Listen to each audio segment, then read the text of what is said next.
Hello दोस्तों, कैसे हैं आप सब। आशा है कि आप सब ठीक ही होंगे। आप लोगों के लिए अब एक नया बैच लाया गया है पॉलिटी के लिए। इसमें हम आप लोगों को संविधान पढ़ाएंगे और संविधान के वो प्रश्न पढ़ाए जाएंगे, वो सब चीजें पढ़ाई जाएंगी वो जो परीक्षा की दृष्टि से बहुत ही उपयोगी हैं, जो अक्सर पेपर में पूछ ली जाती हैं। तो संविधान की जो क्लास है वो आज से होने जा रही है। आप लोग जरा देखिएगा। अब जो संविधान है तो भारतीय संविधान एवं राज्य व्यवस्था, भारतीय संविधान एवं राज्य व्यवस्था ये होता क्या है। तो भारतीय संविधान एवं राज्य व्यवस्था के अंतर्गत वही चीजें आती हैं जैसे कि संविधान जो है, संविधान का व्यवहारिक अनुप्रयोग, संविधान का व्यवहारिक अनुप्रयोग जो होता है वही हमारी राज्य व्यवस्था होती है। संविधान जो है उसका हम व्यवहारिक रूप से अनुप्रयोग कैसे करते हैं, कैसे कैसे उसका यूज करते हैं, वो हमारी राज्य व्यवस्था होती है। संविधान पढ़ने से पहले दो चीजें जानना बहुत जरूरी है कि संविधान का विकास कैसे हुआ, संविधान का विकास कैसे हुआ। तो संविधान का विकास जानने के लिए सबसे पहले बताते हैं कि सन 1757 ईस्वी में, सन 1757 ईस्वी में प्लासी का युद्ध हुआ। कौन सा युद्ध हुआ?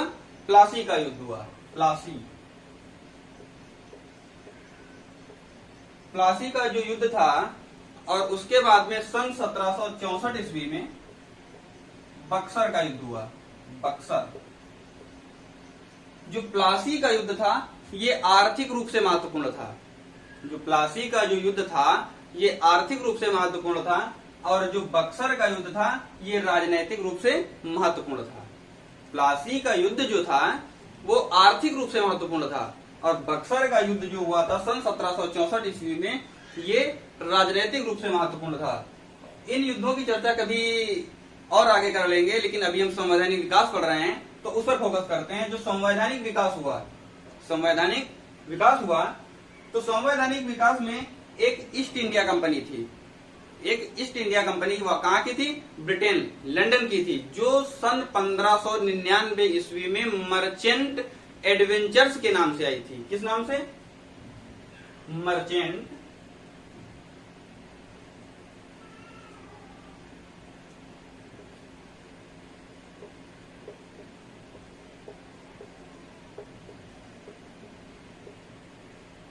मर्चेंट एडवेंचर्स के नाम से आई थी। कब आई थी? सन 1599 ईस्वी में। और किसकी आज्ञा से? महारानी एलिजाबेथ की आज्ञा से ये कंपनी आई थी भारत में।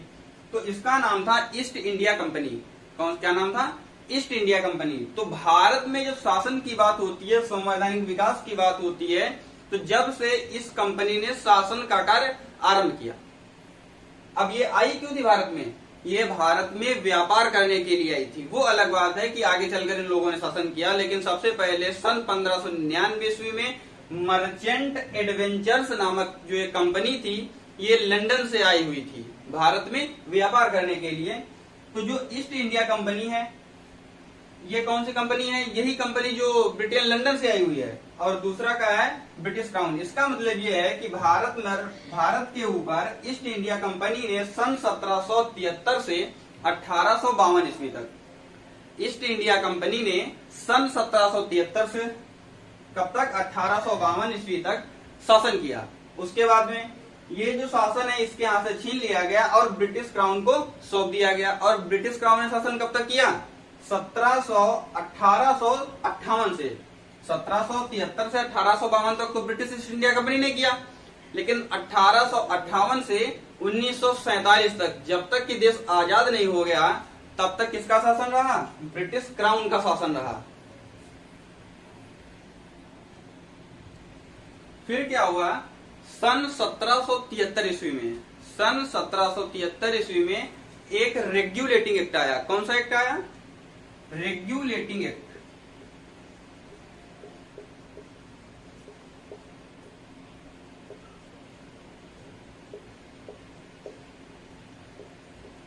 सन 1773 ईस्वी में, सन 1773 ईस्वी में एक रेगुलेटिंग एक्ट आया। ये जो रेगुलेटिंग एक्ट आया था ये ब्रिटिश संसद द्वारा पारित पहला अधिनियम था या पहला एक्ट था। ये पारित कहाँ होते थे? ब्रिटिश संसद में। जो एक्ट भारत में लगाए जाते थे वो पारित कहाँ होते थे? ब्रिटिश संसद में। तो ब्रिटिश संसद में पारित रेगुलेटिंग एक्ट ये पहला अधिनियम था जो भारत में आया था। ये अधिनियम क्या था? मैंने बताया ईस्ट इंडिया कंपनी का शासन भारत में कब तक रहा?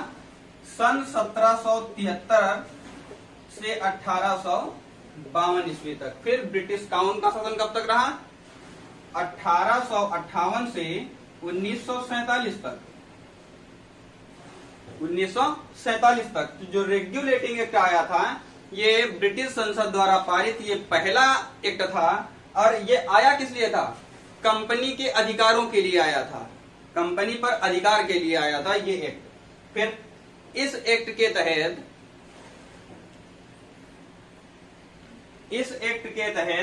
कंपनी पर नियंत्रण करने का या कंपनी पर नियंत्रण रखने का प्रयास किया गया। किस एक्ट के तहत? रेगुलेटिंग एक्ट 1773 के तहत।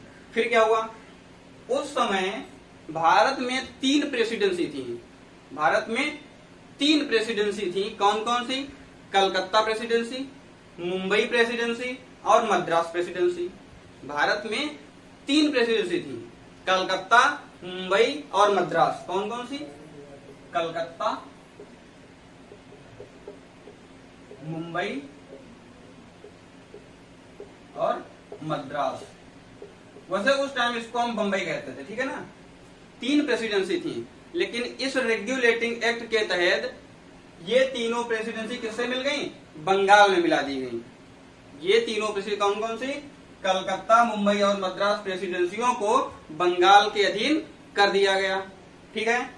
इसी रेगुलेटिंग एक्ट के तहत सन 1773 में जो एक्ट आया था रेगुलेटिंग एक्ट, इसी एक्ट के तहत भारत में कहा? कलकत्ता में सर्वोच्च न्यायालय की स्थापना की गई। कब की गई? 1774 ईस्वी में। एक्ट कौन सा? रेगुलेटिंग एक्ट 1773 के तहत। सन 1774 ईस्वी मतलब एक्ट पारित हुआ सन 1773 ईस्वी में, लेकिन सन 1774 ईस्वी में भारत के कोलकाता में एक सुप्रीम कोर्ट, सर्वोच्च न्यायालय की स्थापना की गई। और जो सुप्रीम कोर्ट की स्थापना की गई थी उसमें एक मुख्य न्यायाधीश, 3 अन्य न्यायाधीश थे। तो जो मुख्य न्यायाधीश था उनका नाम लॉर्ड इम्पे था, लॉर्ड एलिजा इम्पे। क्या नाम था? Lord Elijah Impey. तो ये कह सकते हैं जो रेगुलेटिंग एक्ट सन 1773 में आया था उसी के तहत सन 1774 ईस्वी में कोलकाता में सुप्रीम कोर्ट की स्थापना की गई। उसमें 4 जज थे, 4 न्यायाधीश थे। उन 4 न्यायाधीशों में जो एक थे, मतलब एक मुख्य न्यायाधीश थे, 3 अन्य न्यायाधीश थे। तो जो मुख्य न्यायाधीश थे उनका नाम क्या था? सर एलिजा एम्पे या लॉर्ड एलिजा एम्पे। फिर क्या होता है? सन 1784 ईस्वी में, सन 1784 ईस्वी में क्या हुआ? एक दूसरा एक्ट आया। कौन सा एक्ट आया? Pitts India act. Pitts India act सन 1784 ईस्वी में आया। इसमें क्या था? पिट्स इंडिया एक्ट के तहत कंपनी की साख को बचाने का प्रयास किया गया। कंपनी की साख का मतलब है जो कंपनी में धीरे धीरे चीजें खराब हो रही थी, जो भी चीजें चल रही थी उनको बचाने का प्रयास किया गया सन 1784 ईस्वी में। किसके अंतर्गत? पिट्स इंडिया एक्ट के अंतर्गत। फिर क्या हुआ? इसी एक्ट के अंतर्गत, पिट्स इंडिया एक्ट के अंतर्गत बीओसी और बीओडी का गठन किया गया। बीओसी और बीओडी क्या होता है ये भी देख लीजिए भाई। बीओसी, बीओडी इसका मतलब होता है board of controller. Board of controller का गठन किया गया। और किसका गठन किया गया? BOD, board of director. पिट्स India act के अंतर्गत BOC, board of controller, BOD, board of directors का गठन किया गया। जो बीओसी था, board of controller, board of controller का काम था कि ये राजनीतिक कार्यों को देखें। बीओसी जो बोर्ड ऑफ कंट्रोलर था, इसका कार्य था कि ये राजनीतिक कार्य को संभालें, और बीओडी बोर्ड ऑफ डायरेक्टर्स का जो काम था, उनका काम था कि ये कंपनी की देखभाल करें। और कंपनी कौन? जो ब्रिटिश ईस्ट इंडिया कंपनी थी। बीओसी का काम, बीओसी का मतलब board of controller. Board of controller का काम है राजनीतिक कार्य को देखना। बोर्ड ऑफ कंट्रोलर के जो सदस्य थे, ये ब्रिटिश संसद द्वारा नामित होते थे, भारत में नामित नहीं किए जाते थे।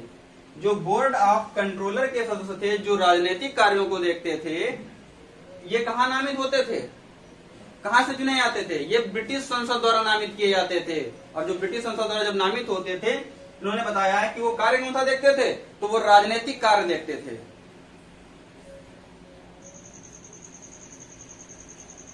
इसके बाद में एक भारत में फिर से एक्ट आया 1813, चार्टर एक्ट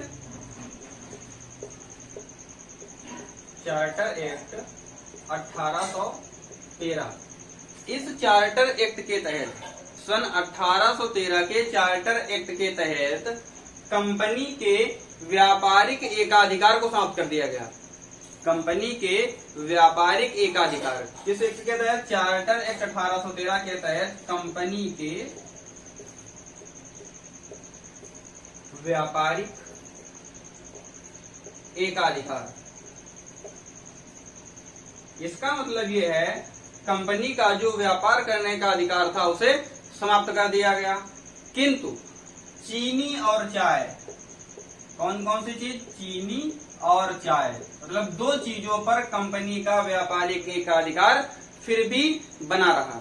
बताया गया कि चार्टर एक्ट 1813 के तहत कंपनी के व्यापारिक एकाधिकार को तो समाप्त कर दिया गया, लेकिन चीनी और चाय पर जो व्यापारिक कर जो था, जो भी एकाधिकार था, वो कंपनी का बना रहा। अन्य संस्थाओं को भी भारत में व्यापार करने की अनुमति दे दी गई। अन्य संस्थाएं जो थी, जो व्यापार के केंद्र थे, जो व्यापार की छोटी चीजें थी, उनको भी व्यापार करने की अनुमति मिल गई। फिर क्या हुआ?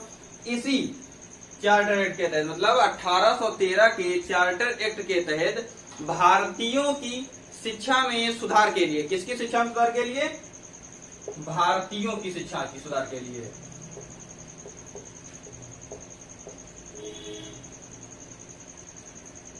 भारतीयों की शिक्षा के सुधार के लिए 1 लाख रुपए प्रति वार्षिक देने का निर्णय लिया गया।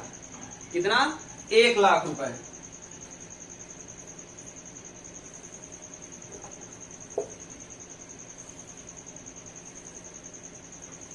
भारतीयों की शिक्षा के सुधार के लिए 1 लाख प्रति वार्षिक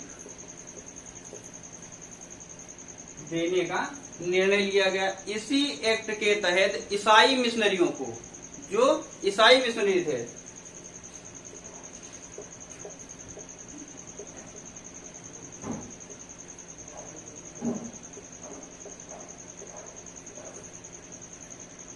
इसी एक्ट के तहत ईसाई मिशनरियों को भारत में धर्म प्रचार की अनुमति मिल गई। किस एक्ट के तहत?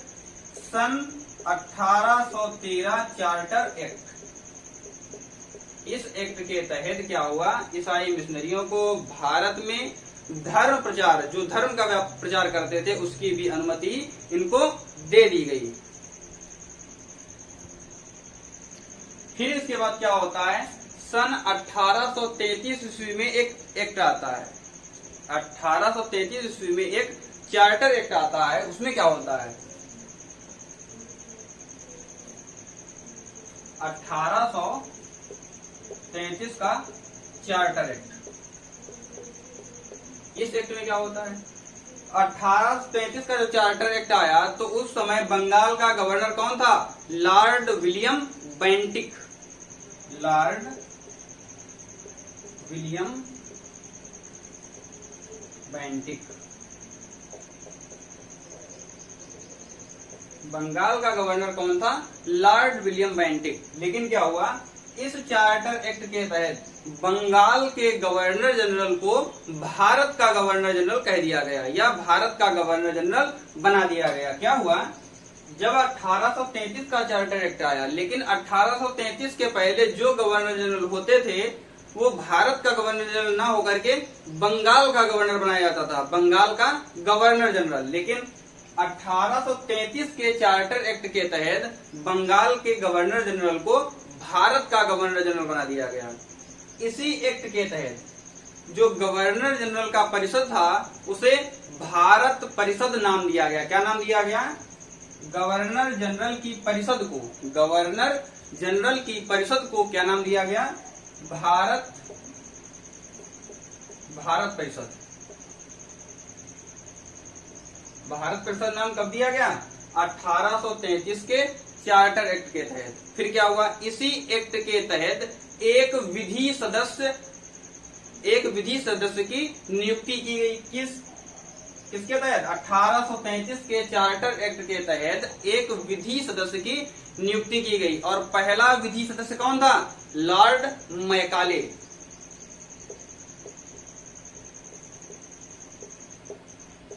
लॉर्ड मैकाले ये क्या था? पहले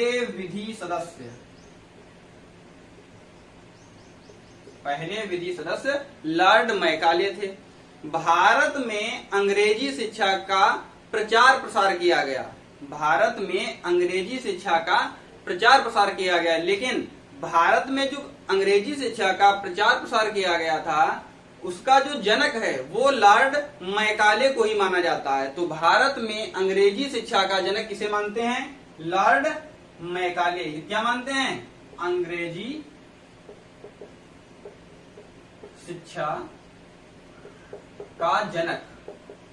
तो भारत में अंग्रेजी शिक्षा का जनक कौन है? लॉर्ड मैकाले को कहा जाता है। इसी एक्ट के तहत, जो ये 1833 का चार्टर एक्ट था, इसी एक्ट के तहत दास प्रथा का समापन हुआ।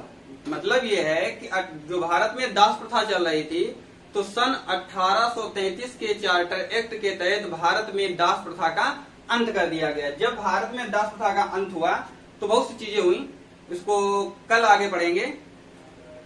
ये आज का एपिसोड आप सभी लोग देखिएगा और जैसा भी हो आप लोग जो है कमेंट करके हमें बताइएगा। धन्यवाद।